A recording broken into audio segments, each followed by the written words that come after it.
Hi hello வணக்கம் மக்களே, நான் தான் உங்கள் வினோத். நம்ம சேனலுக்கு யாராவது புதுசாக வந்து ஃபாலோ பண்ணிட்டு வீடியோ பாருங்க. அப்படின்னா தான் உங்களுக்கு அடுத்தடுத்த வீடியோஸ் கண்டினியூஸாக வந்திருக்கும். இது என்னோட இந்த வீடியோவில் என்ன டார்கெட் பார்த்தீங்கன்னா, நம்ம வந்து இன்ஸ்டாவில் வந்து 10K அடிக்கிறதா ஒரு டார்கெட்டாக இருக்குது. ஸோ அதனால் தயவு செஞ்சு நம்ம வீடியோ பார்க்குறவங்க ஒரு ஃபாலோ மட்டும் தட்டி விட்டு பாருங்கள். அப்படின்னா தான் உங்களுக்கு அடுத்தடுத்த வீடியோஸ் தாண்டி ஒரு 10K வந்து நமக்கு ஒரு பூஸ்டப்பாக இருக்கும்.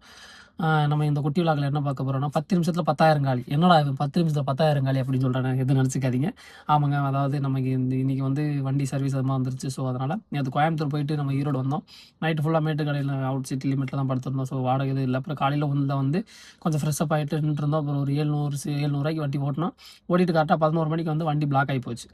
முருகா அப்படிங்கிற மாதிரி. அப்போ நான் எக்ஸ்பெக்ட் பண்ண தான் வண்டி பிளாக் ஆயிரும், ஃபீஸ் கட்டலாம் பிளாக் ஆயிரும். ஸோ அதனால் நம்ம கொண்டு வந்து சர்வீஸ் விட்டோம். சர்வீஸ் விட்டு எப்போ கிடைக்கும் அப்படின்னு கேட்டதுக்கு, ஆனால் ஒரு 5-5:30 ஆயிருங்க அப்படின்னாங்க. ஸோ அதுக்கப்புறம் மறுபடியும் சரிங்கண்ணா ஓகேன்ட்டு நான் வண்டியை விட்டுட்டு அதுக்கப்புறம் நான் ரேப்பிடோ போட்டு ரூமுக்கு போயாச்சு. ரூமுக்கு போய் படுத்து தூங்கிட்டு இருந்தேன். கரெக்டாக ஒரு 5 மணிக்கு கால் பண்ணாங்க. நான் வண்டி ரெடி ஆயிடுச்சு. அப்படியே அது இல்லாமல் ரூமில் கொஞ்சம் துணியெல்லாம் அழுக்காயிருந்துச்சு. நம்ம தான் துவைக்கணும். நம்ம ஏன்னா ஊரில் இல்லை, நம்ம வெளியில் இருக்கிறோம், நம்ம துவைக்கணும்னு சொல்லிட்டு துணியெல்லாம் துவைச்சு போட்டாச்சு. அப்புறம் ஃப்ரெஷ்ஷப் ஆகிட்டு அதுக்கப்புறம் வந்து வண்டி எடுத்து பில் எவ்வளோன்னு கேட்டால் 6,000 நெஞ்சே அடைச்சி போச்சு. என்னடா பண்ணுறேன்னு சொல்லிட்டு சரி 6,000 பே பண்ணிவிட்டு வண்டி எடுத்துகிட்டு வெளியே வந்துட்டேன். வெளியே வந்ததுக்கப்புறம் வண்டி ஓட்டணும்னா ஃபீஸ் கட்டணும். ஸோ அது எவ்வளோன்னு பார்த்தா 2,400 சில்லற இருந்துச்சு. சரி வேறு வழி இல்லை, கட்டி தான் ஆகணும்னு சொல்லிட்டு அப்புறம் 2,400 ஃபீஸ் கட்டியாச்சு. திருப்பி அதுக்கப்புறம் பார்த்தா வண்டியில் ஃபியூல் இல்லை. கொடுமடா அப்படின்னு இதனடா வினோத்துக்கு அந்த சோதனைங்கிற மாதிரி ஆகிப்போச்சு கடைசியில்.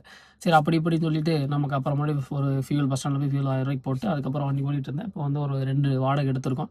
எடுத்துகிட்டு இங்கே வந்து ரெங்கம்பாளையத்தில் வந்து வெயிட் பண்ணிகிட்டு இருக்கோம். அடுத்த ட்ரிப்பு காசு தான் சொல்லிட்டு அதான் சொன்னாங்க 10 நிமிஷத்தில் 10,000 காலின்னு சொன்னால, அது இது மாதிரி இப்போ தான் இது மாதிரி ஆகிப்போச்சு. 9 சில்லறை கிட்ட நமக்கு செலவாகி போயிடுச்சு. ஒரு வாரம் ஓட்டினோம், செலவாகி போச்சு. என்ன வேறு வழி இல்லை, ஏன்னா நம்ம வேஸ்ட் செலவு எதுவும் பண்ணல. வண்டி சர்வீஸ் பண்ணால் கமிஷன் கட்டணும். ஸோ அதனால் இன்னும் ஒரு வாரம் கண்டினியூஸாக ஓட்டுவோம். 10,000 சம்பாதிப்போம். ஒன்றும் பிரச்சனை இல்லை. அதில் என்ன சும்மாவாக உட்காந்துருக்கோம், வண்டி ஓட்ட போகிறோம், அதனால் ஒன்றும் பிரச்சனை இல்லை. கண்டினியூஸாக வண்டி ஓட்டி சம்பாதிக்கிறோம், மாஸ் காட்டுறோம்.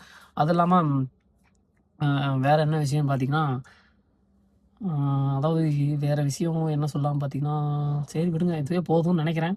இன்றைக்கான ஒரு குட்டி ஸ்டோரியாக நம்ம இதை போட்டாச்சு. நான் அடுத்தடுத்த கண்டென்ட்ஸ் வந்து வந்துக்கிட்டே இருக்கும். நம்ம ஐடியா ஃபாலோ பண்ணிவிட்டு வீடியோ பாருங்கள். டாட்டா, பாய் பாய்.